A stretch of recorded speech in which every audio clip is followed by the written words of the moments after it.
कहानी अब तक मालती हॉस्पिटल के जनरल वार्ड की तरफ जाती है, जहां उसका चचेरा भाई नीरज अपनी सांसें समेट रहा था। अब आगे नीरज अभी सोया हुआ था।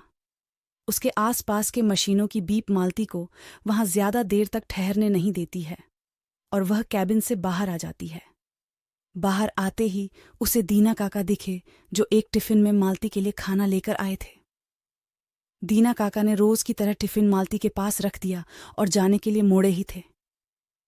तभी मालती ने उन्हें बुलाया। आप कौन हैं जो पिछले 3 दिन से मेरे लिए खाना ला रहे हैं?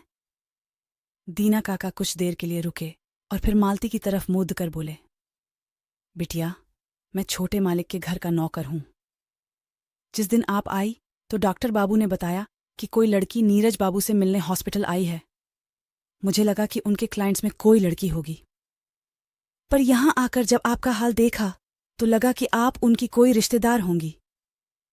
डॉक्टर ने बताया, आप उस दिन सारी रात आईसीयू के बाहर खड़ी रही, पर आपने किसी से बात नहीं की। मैंने भी आपको बुलाने की बहुत कोशिश की, पर आप किसी की आवाज सुन ही नहीं रही थी। मालती ने कहा, वह मैं बहुत ज्यादा परेशान हो गई थी, पर अब नीरज ठीक है। डॉक्टर कह रहे हैं कि अब वह खतरे से बाहर हैं।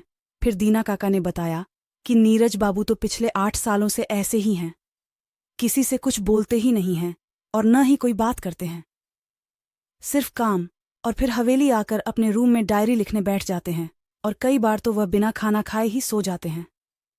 अच्छा, बढ़िया, अब मैं चलता हूं। घर पर कोई नहीं है, किसी चीज की जरूरत हो तो बुला लेना। मालती ने कहा, जी काका। दीना ने फिर से पूछा, बिटिया, तुम्हारा नीरज बाबू के साथ क्या रिश्ता है?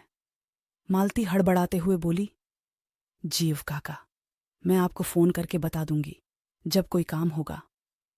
पता नहीं क्यों, पर मालती उनको बताना नहीं चाहती थी कि वह नीरज की छोटी बहन है। शायद इसलिए कि उसे अपने ही भाई से प्यार हो गया था। ये कहना अभी सही नहीं होगा। देखते हैं आगे की कहानी में क्या पता चलता है। दीना काका जाने के लिए मुड़े ही थे कि मालती ने पूछा, काका, यहां से हवेली कितनी दूर है? काका ने कहा, बेटा, गाड़ी से 10 से 15 मिनट लगते हैं बिटिया। तुम हवेली का लैंडलाइन नंबर ले लो ताकि कोई भी काम पड़ने पर तुम मुझे बोल सको। मालती ने हवेली का नंबर नोट किया और दीना काका वहां से चले गए।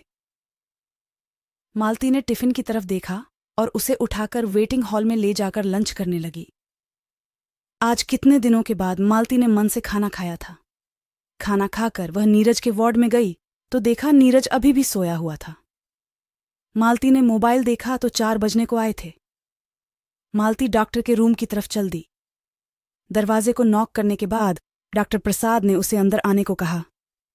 मालती ने पूछा कि नीरज को अभी तक होश क्यों नहीं आया। डॉक्टर प्रशांत ने मुस्कुराते हुए कहा कि चिंता की कोई बात नहीं है, वह अब बिल्कुल ठीक है। अभी दवाइयों का असर है। 15 से 20 घंटों में नीरज पूरी तरह नॉर्मल हो जाएगा।